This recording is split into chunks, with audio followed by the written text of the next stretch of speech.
जय हिंद साथियों, स्वागत है आपका हमारे चैनल आर डिफेंस पे। तो साथियों, सीआईटीएस की एक नई अपडेट आई हुई है। साथियों, ऐसे सभी कैंडिडेट्स जिन्होंने भी इस बार जो है एंट्रेंस एग्ज़ाम दिया था और उन्होंने अब तक एडमिशन नहीं ले पाया है, तो देखिए थर्ड राउंड स्पॉट का जो है डेट्स आ चुका है और ये जो है लास्ट अपॉर्चुनिटी आपके पास होगा एडमिशन अगर आप सीआईटीएस के लिए कराना चाहते हैं। तो दैट मीन्स कि अगर आप एनएसटीआई या आईटीओटीज़ में पढ़ाई करना चाहते हैं, अगर आप सीआईटीएस या सीटीआई कोर्स करना चाहते हैं, तो आपके लिए अंतिम अवसर होगा। क्योंकि देखिए स्पॉट राउंड जो है थर्ड का डेट आ चुका है, इसके बाद कोई भी डेट्स नहीं आएंगे जहाँ तक मेरा अनुभव है पिछले सालों का। तो तीसरा बार जो है, इस बार तो तीसरा बार कराया जा रहा है क्योंकि सीट्स नहीं भर रहे हैं इस वजह से। बट लास्ट टाइम तो इतना तक भी नहीं हुआ था।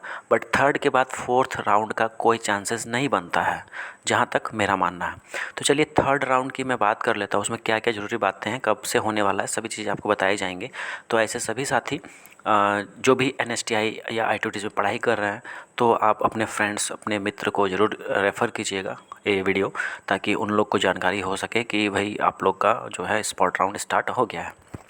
देखिए यहाँ पे अगर बात करेंगे तो ये आज के डेट में 9/10 को जारी किया गया है लेटर, और यहाँ पे ऑफिस ऑर्डर देख पाइएगा जहाँ की third spot round admission CIT session 2023-24 के लिए।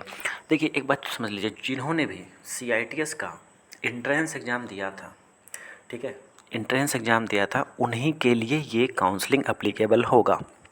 मैं क्लियर आपको बता दे रहा हूँ कि कोई भी अगर प्राइवेट आईटीओटीज़ या एनएसटीआई में कोई भी अगर ब्रोकरी कर रहा है, दैट मीन्स कि कोई दलाल उलाल ये वो आपको बोले कि भाई हम आपका एडमिशन करा देंगे, तो बिल्कुल नहीं आपको जाना है। क्योंकि बिना सीआईटीएस एंट्रेंस एग्ज़ाम दिए अगर कॉलेज वाले भी अगर बोल रहे हैं ना कि मैं करवा दूंगा आपका जो है एडमिशन हो जाएगा, आपको यकीन नहीं करना चाहिए। इसलिए क्योंकि डीजीटी का स्ट्रिक्ट जो है निर्देश है, गाइडलाइन है कि जब तक एंट्रेंस आप नहीं दिए हुए हैं, आपका एडमिशन एनएसटीआई या आईटीओटीज़ में कहीं भी नहीं हो सकता है।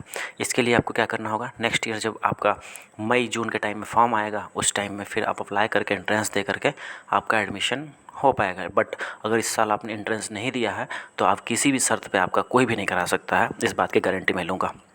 चलिए अब यहाँ पे देख लीजिए, ये जो काउंसलिंग है थर्ड स्पॉट राउंड, ये 3 दिनों का होने वाला है और डेट्स देख लीजिए 16, 17, 18 अक्टूबर, ठीक है, ये 3 डेट्स में होगा। अब यहाँ पे देखिए सबसे महत्वपूर्ण बात क्या है कि बहुत ऐसे कैंडिडेट्स थे जो कि जिनका जो मिनिमम कट ऑफ रखा गया था। हालांकि अभी जो फर्स्ट राउंड सेकंड राउंड जो चला था उसमें कट ऑफ बहुत ही नीचे कर दिया गया था, 20-20 नंबर तक में भी बच्चे का अगर लाए हुए हैं तो एडमिशन जाके ले सकते थे।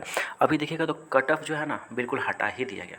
तो देखिए थर्ड स्पॉट के लिए कट ऑफ 0 कर दिया गया। अगर आपने 0 नंबर भी लाया है ना 100 में, ठीक है, अगर आपने 100 में 0 भी लाया है, 0/100 भी है, तो भी आप अभी काउंसलिंग में पार्टिसिपेट कर सकते हैं, जो कि थर्ड राउंड स्पॉट काउंसलिंग है। और इस स्पॉट राउंड काउंसलिंग आपको पता होना चाहिए, ये आपको कॉलेज जा कर के ही करना होता है। ये यहाँ पे जो है जितने भी डॉक्यूमेंट्स होते हैं, सभी डॉक्यूमेंट्स आपको लेकर के जाने होते हैं।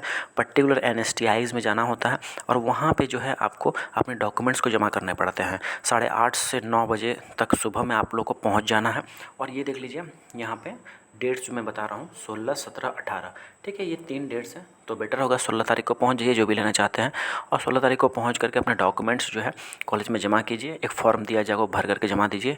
उस वक्त जो है देखिए यहाँ पे दिया गया है कि ये जो पूरा जो डाटा कलेक्शन है, मतलब कि जो फॉर्म और जो डॉक्यूमेंट्स कलेक्शन का जो टाइम है वो 1:30 बजे तक आपका होगा। 1:30 बजे तक आपका जमा होगा। जैसे जैसे आप गए हैं उसी हिसाब से आपका जो है मतलब फर्स्ट कम फर्स्ट सर्व भी होता है, मतलब पहले आओ पहले पाओ। और दूसरी बात की जितने बच्चे का आवेदन आया हुआ रहेगा उनका एंट्रेंस में देखा जाएगा कितना मार्क्स किनका ज़्यादा है, उनको पहले कॉलेज दिया जाएगा, ठीक है। फॉर एग्जांपल मान लीजिए आप एनएसटीआई हावड़ा गए हैं, ठीक है, एनएसटीआई हावड़ा में आप कोई सा भी मान लीजिए कारपेंटर ट्रेड के लिए गए हैं, 2 बच्चे गए हैं। अब मान लीजिए कोई एक 9 बजे पहुंचा है, कोई 11 बजे पहुंचा है। अब ऐसी स्थिति में क्या होगा कि मान लिया जाए कोई जो जो 9 बजे पहुंचा है उसका मार्क्स आया है 5 नंबर, और जो 11 बजे पहुंचा है उसका मार्क्स है 3 नंबर। तो ऐसी स्थिति में किनको लिया जाएगा, जिनका मार्क्स ज़्यादा है उनको लिया जाएगा, ठीक है। टाइमिंग बहुत मैटर नहीं करेगा कभी पहुँचे, क्योंकि मेरिट बनाया जाएगा 1:30 बजे तक डाटा कलेक्ट होगा और जो है मतलब एप्लीकेशन फॉर्म सब कलेक्ट होगा और फिर उसके बाद मेरिट डिस्प्ले किया जाएगा। मतलब नोटिस बोर्ड में बाहर इंस्टीट्यूट के बाहर ही नोटिस लगा दिया जाएगा कि आपका हुआ या नहीं हुआ। हाँ, प्राइवेट आईटीओटीज़ में कोई दिक्कत नहीं है, आप डायरेक्ट इंस्टीट्यूट में बात करके भी जाकर एडमिशन ले सकते हैं, बट सबसे बड़ी कंडीशन है कि आपने एंट्रेंस दे रखा है तो ही। एंट्रेंस में आपने कितना भी नंबर लाया, 0 नंबर क्यों ना लाया हो, क्योंकि देखिए इसमें नेगेटिव मार्किंग तो था नहीं एंट्रेंस में, इसलिए तो मिनिमम मार्क्स से होकर आ सकता है, 0 ही आ सकता है। कोई अगर कुछ भी नहीं बनाया हो या फिर सभी क्वेश्चन गलत कर दिया हो, उस केस में उनको 0 आएगा, और नहीं तो नेगेटिव नहीं आ सकता। ठीक है, तो ये चीज़ें समझ में आई आप लोगों को। तो आप लोग के लिए जो है अंतिम मौका है, आप लोग जो है कितना भी नंबर लाए हुए हैं, 1 number, 2 number, 0 number, 5 number entrance में, आप लोग अभी एलिजिबल हो चुके हैं एडमिशन लेने के लिए। ठीक है, तो जो आप लोगों का जो लिस्ट है, जहाँ के कितनी सीटें कहाँ कहाँ खाली हैं, वो टेलीग्राम ग्रुप में ऐसे मिल जाएगा, मेरे टेलीग्राम ग्रुप में चेकआउट कर लीजिएगा। टेलीग्राम ग्रुप से जुड़ करके ऐसे मैं लिंक भी प्रोवाइड कर दूँगा। आज के लिए साथियों इतना ही, मिलते हैं आपसे अगले वीडियो में। अगले वीडियो के साथ आपका बहुत बहुत धन्यवाद।